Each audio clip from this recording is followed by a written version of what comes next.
My name is Teresa Garner. I work at Paragon Bank in deposit operations, and I'm from Memphis, Tennessee.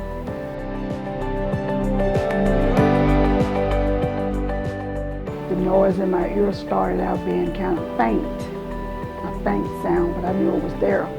So I kind of mentioned it to my primary doctor. She said that some people live with noise in their ears. There's just nothing you can do about it. So I thought that would be the case for me. But the noise in my ear over a period of time got louder and louder, that it was affecting my hearing, and that I would have to put my hand like right here to stop the noise. And I'd be at home watching TV. I'd have TV up real loud. My husband would come in there and he said, "Why you had the TV up so loud? People down the street can hear you." I'm like, "Well, I'm glad they can hear it because I can't hear it." And I really believe people thought that I was really just making this up, but I wasn't. And my grandkids, my little grandbaby, Treasure, 4 years old, she would see me do like this. I would say, "What y'all say? I can't hear you." And she'd do the same thing. "Grandmama, what you say? Grandmama." It would be so funny. It wasn't funny at first.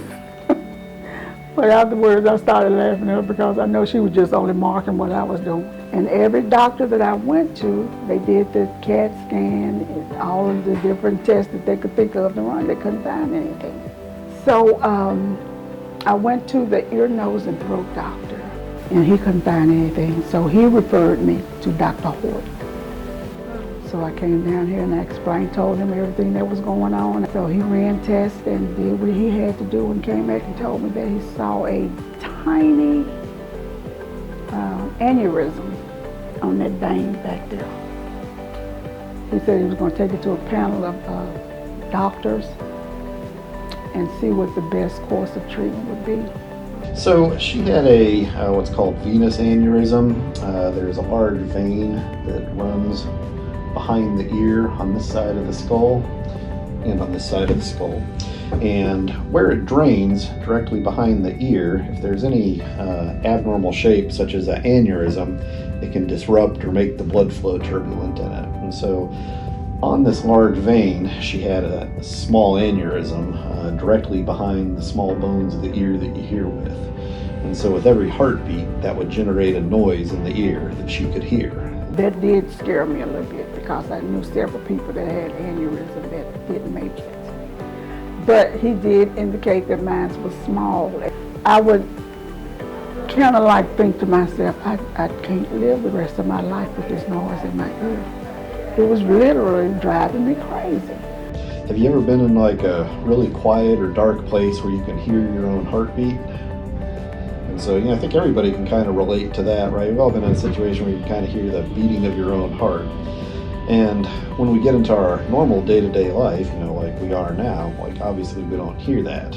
Well, for her, there was no escape from it. It didn't matter where she went or what she did, kind of night, day, driving, being with her family, shopping. That noise is just always, always, always with you. And so it just, as you said, it starts to drive you crazy after a while.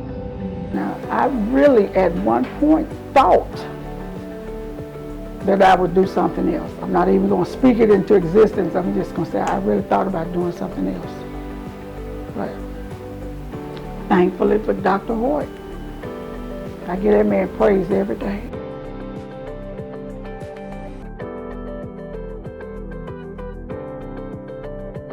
So, from her standpoint, she's asleep under anesthesia. She doesn't have to put up with us doing the surgery or the procedure. It's minimally invasive, so there's no cut or surgery back behind the ear. The whole thing is done through the blood vessels of the body, the large veins. And so we can, with what's called a catheter, a long tube, essentially travel from the leg to this aneurysm in the vein, and through that tube, place these small metal things called coils. So it's a relatively short, painless operation with pretty big benefits. When I woke up from surgery with Dr. Hoit, he was standing right there by my side. He said, "What you hear?" I said, "Nothing." And I think if I hadn't been in the hospital, I probably would have been praising God all around where I was standing there, but I was laying there, I couldn't do nothing. My husband was sitting on this side, Dr. Hoit. I was so glad when I woke up and I didn't hear anything. And till this day, I don't hear anything. Everything is back wonderful. I mean, they don't.